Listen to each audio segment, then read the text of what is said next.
வணக்கம் and welcome to சமையல் with மோன்ஸ்.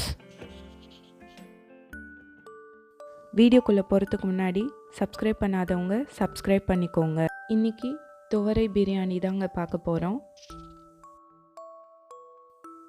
Basmati அரிசி 2 கப்,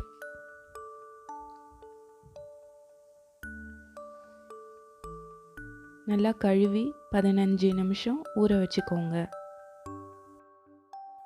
ஃபஸ்ட்டு குக்கரை சூட் பண்ணிக்கோங்க. அதில் 5-6 டேபிள் ஸ்பூன் எண்ணெய்,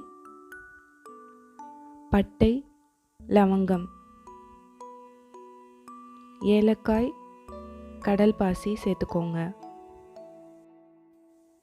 பிரிஞ்சி இலை, பச்சை மிளகாய் கீத்து போட்டு எடுத்துக்கோங்க 2. வெங்காயம் 2 கப் நறுக்கியது.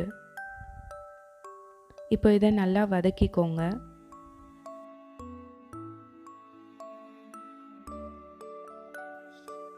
ஒரு ஸ்பூன் இஞ்சி பூண்டு சேர்த்து நல்லா வதக்கிக்கோங்க.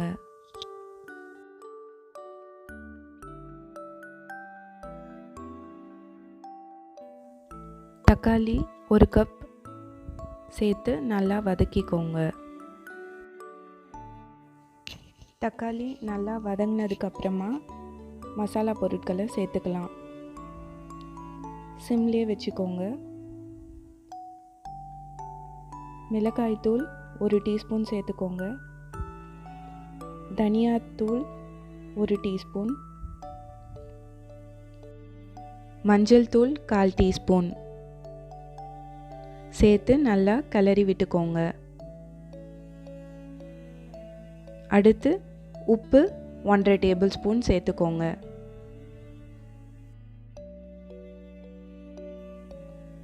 அடுப்பை சிம்லேயே வச்சு கிளறி விடுங்க.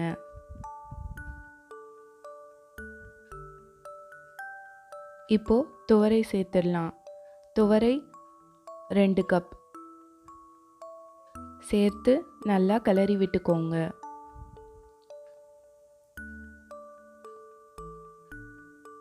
கத்திரிக்காய் 2 கப் சேர்த்து நல்லா கிளறி விட்டுக்கோங்க. கத்திரிக்காய் நல்லா வதங்கட்டும். வதங்கினதுக்கு அப்புறமா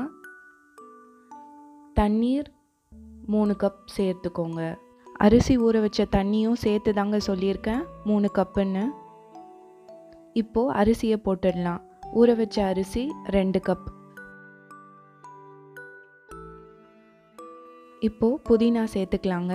புதினா 1/2 கப், கறிவேப்பிலை 1/4 கப் சேர்த்து மெதுவாக கிளறி விடுங்க, அரிசி உடையாத மாதிரி. உப்பு காரம்லாம் பார்க்கறதுனா இந்த ஸ்டேஜ்லேயே பார்த்துக்கோங்க. உப்பு கொஞ்சம் அதிகமாக இருந்தால் தான் வெந்து வரும்போது சரியாக இருக்கும். இப்போது குக்கரை மூடிடலாங்க.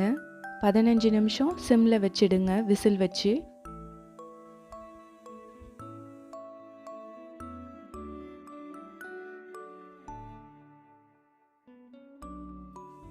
பதினஞ்சு நிமிஷம் ஆனதுக்கப்புறமா ஸ்டவ்வை ஆஃப் பண்ணிவிட்டு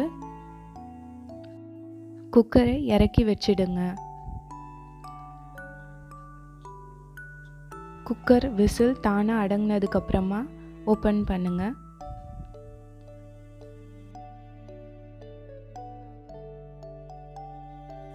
இப்போது கொத்தமல்லி கொஞ்சம் தூவிக்கலாங்க. கொத்தமல்லி தூவினதுக்கப்புறமா லேசாக கிளறி விட்டுக்கோங்க.